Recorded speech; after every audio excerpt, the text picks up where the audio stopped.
And I said, listen, I'm well beyond this marker. I'd like to see the pay increase on my next salary. And they explained to me that while I made the goal, I had to wait for the fiscal year to end, and that wasn't until July.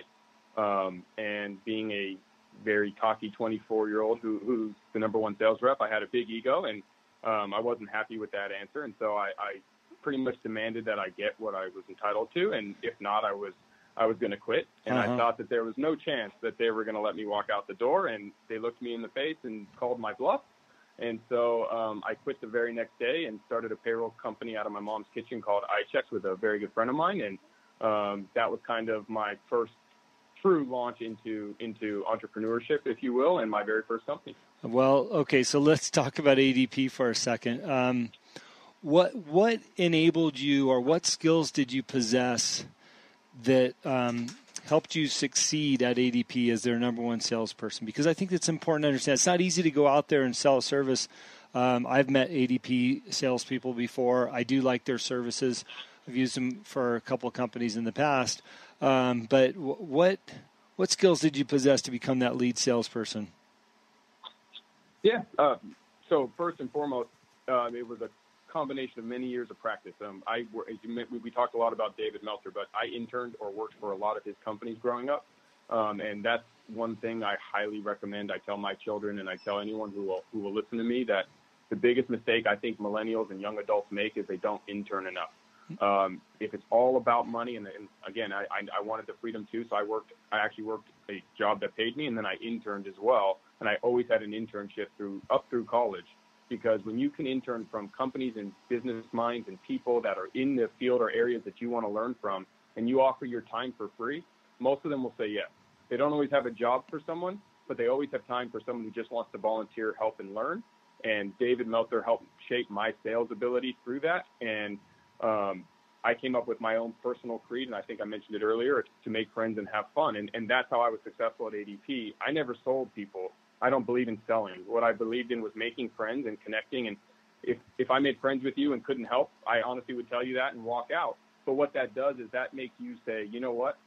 That was so refreshing that if I have someone who I can send his way, I'm going to. And so what started to happen was I started making friends with business owners, small business owners. I got involved in the communities where my territory was. I made friends with bankers and I made friends with CPAs. And I was really focused truly on what can I give them first, pay it forward first, and then in return, it always comes back twofold. So I was trying to utilize my relationship capital that I had built and spent my young adulthood building and helping any way I could. So could I bring a client to a CPA? Could I bring a new account to a banker? What can I do for them? And then in turn, they're going to want to help me. And so all of a sudden, I got so much inbound leads from this network that I had created that my first month was kind of slow, but then month 2 on, I couldn't close business fast enough. I literally had more business than I could handle simply because I think my network around me started to realize that I'm not here trying to sell them some service that I don't believe in. I'm telling myself that I'm going to be there for them and I'm going to walk them through the process. If there's a mistake, I'm going to take care of it. And I think ultimately they wanted to genuinely help me. And while I'm able to look at that now, at the time, it was more focused again about paying it forward and giving it out. And that learning that early has really been beneficial for me, both in my first company and then obviously up through now. Jeff, there's a lot more to you than meets the eye, especially as this conversation unfolds. Bringing up the point about interning is so important and relevant, and what a great opportunity for I was going to say younger people, but anybody can intern. And if you want to make a career change and you're thinking about doing something different, I don't care what your age is, you can go intern. Like you said, people would love to have some extra help, especially if it's not costing them anything. And if you have a willingness to learn and help out, they're going to want you. So I love that you brought that up.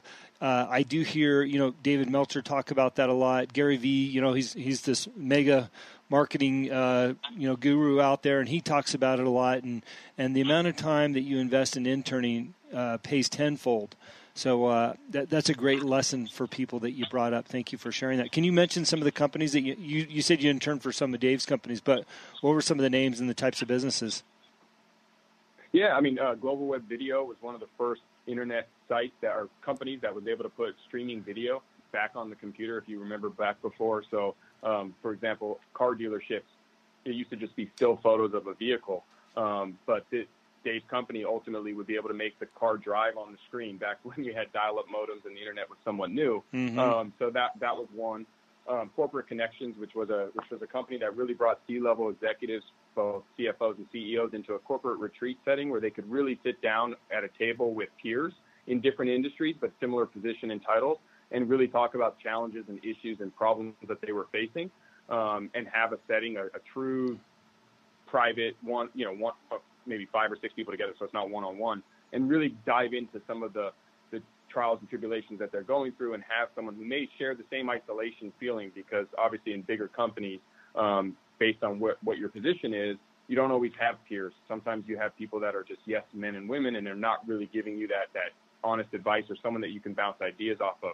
So Corporate Connections was good, and my business executive was basically a SaaS technology that took the legal and human resource industry and kind of put everything online, going away from traditional files and into a single online repository and depository. So you had access to all of your human resource records and legal documents and your EINs and all your filings, both state and federal.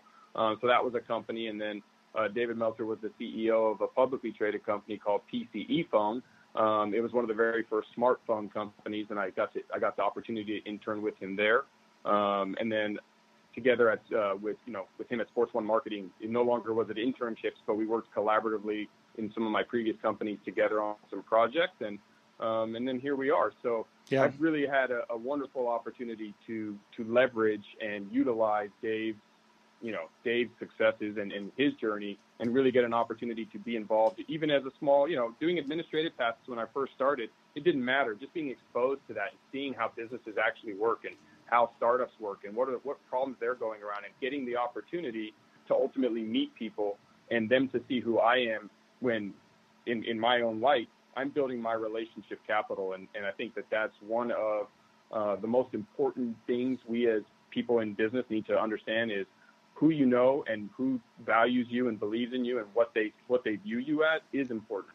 And so having those relationships and the ability to make a phone call and say, hey, I'm trying to meet so-and-so, or I'm trying to sell so-and-so, or I want to get the opportunity to work at this kind of company. Do you know anyone there? Yeah. And earning the right to ask your friends to do that for you based on the fact that you've been paying it forward and working with them, and they believe in you, and they believe that you're not going to tarnish that introduction, that introduction is going to go very well, and you're not going to make them look bad because they put themselves out there for you, and earning the right to do that through, whether it's interning, working hard, showing who you are, paying it forward.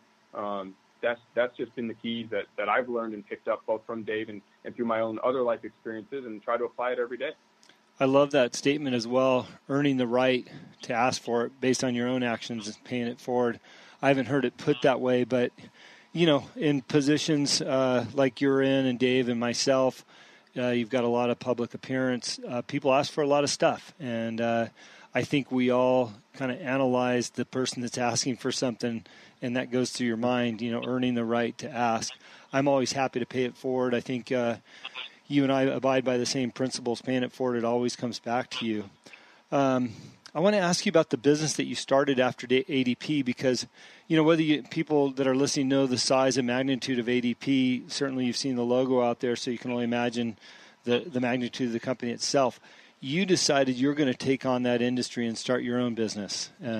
So obviously you left with some confidence to do that. Yes. So my business principles when I started a company, and I have it more polished today than I did then, but it's come in with fresh eyes and disruption, and look at what everyone else is doing and why, and see how you can do it differently. I've never been successful standing in a crowd. You get lost. So, find out what you can bring to that industry, and why a lot of times the industry is doing what it's doing because that's what it's done for so long, that everyone who comes in learns from someone who's been in the industry forever, gets seasoned up on how it's being done, and then they basically do the same thing. If you really want to have a disruptive startup, you've got to come in and say, well, if everyone's going left, how can I go right and still meet the expectations of that industry and deliver, hopefully, superior results?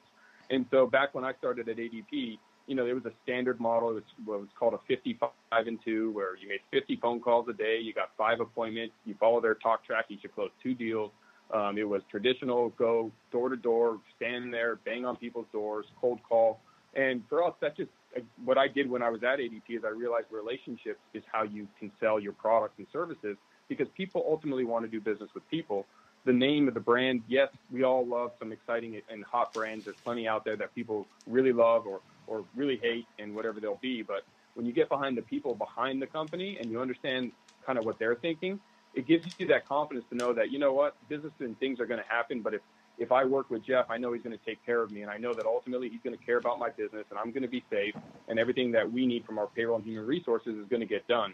And so when me and Brian started iChecks, we really wanted to focus on how can we leverage relationships to grow iChecks as opposed to cold calling everybody, and how do we make friends with all of our customers? Because we'll never lose it's very hard to lose a customer who's a good friend and knows that you're doing what's best for them, and you can provide those services. And then the next piece was the startup business really migrating fully to the internet. It was at the earlier stages, so we wanted to create a single database platform where back then you had hard files for payroll, hard files for human resources. Everything was in manila folders in pull-out drawers. And, you know, when you submit an application, it goes into a file, and it's not electronically pulled. And so if you move, you had to fill out a new W-4. And there's just a whole lot of arduous tasks and things that had to be done manually. And so we really wanted to digitize that and create an online platform, recognizing that that's where the world's going. You know, I'm a big quotes guy, so I apologize if I drop one, but Wayne Gretzky has a quote because everyone, you know, he's not the fastest skater, but he was always in the right place. He says, I don't have to be fast if I skate to where the puck's going to be. And having the foresight to know that, you know what, if the world's going to the internet and the big guys, they have a lot of money, they have a lot of resources, they have a lot of reach. But what a startup, scrappy entrepreneur has is speed and agility and the ability to really leverage the fact that I can change my business overnight because I'm not the size of ADP. So we could really try new things and pivot as we needed to and navigate the white water that it would be on the journey, and really take it to ADP on the areas where we were strong, and knowing that they are so big, their customer service was not great. So we focused on really big on providing world-class customer experience, which again goes into that making friends and having fun, and really trying to turn what is, you know, has a stigma of being a boring industry, payroll and human resources, into something more fun, and really connecting with HR, the HR people at different companies, and getting that human connection that they're just so not used to getting, because unfortunately the negative of a payroll company is you get no credit for making sure everyone's paychecks arrive on time and everything's done properly. But anytime there's something wrong, everyone is upset and screaming at you. So it's a thankless job. And I think that wears on the individuals who's responsible at companies all around the world. And so us recognizing that, we really wanted to humanize it and make friends with them and show them that, you know what, we're going to empower you to do your job easier and better so you don't get yelled at. And people are going to love what you're doing because you're going to be innovative and disruptive within your own company by now providing an online employee self-service portal, which is, you know, it's standard today, but it wasn't then. And so that was kind of how we launched iChecks. And then we eventually raised private equity and changed the name to Canopy HR as we scaled upstream and started to work with bigger sized companies. But that was really the goal behind us, was to humanize and digitize what has kind of become a thankless industry. Well, so, you know, you're looking at a competitor and it's like, how can we do that better? And what's going to give us the cutting edge? And like you said, and I took the same approach in my tequila business, is trying to be more nimble and move faster than the big guys because they have too much red tape, and then really servicing a customer or the client with your services. So, all right. So what got you out of that business and into Everbowl, or what changed, and do you still have that business, or what's going on? No. We sold in 2010. We ended up selling to a company in Florida. And then from there, I started a few more companies. I had a digital marketing agency and a recruiting agency. Got out of those in 2015 and beginning of 2016, respectively.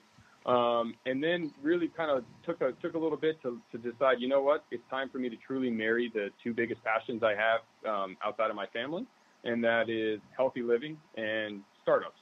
And so I really wanted to look at why we're essentially killing ourselves with our lifestyle habits in society, especially in the United States. All the statistics are scary about, you know, they're now saying 82% of all cancers are nature and what we're doing and lifestyle based. And I'm a bit afraid of disease. I'm a little bit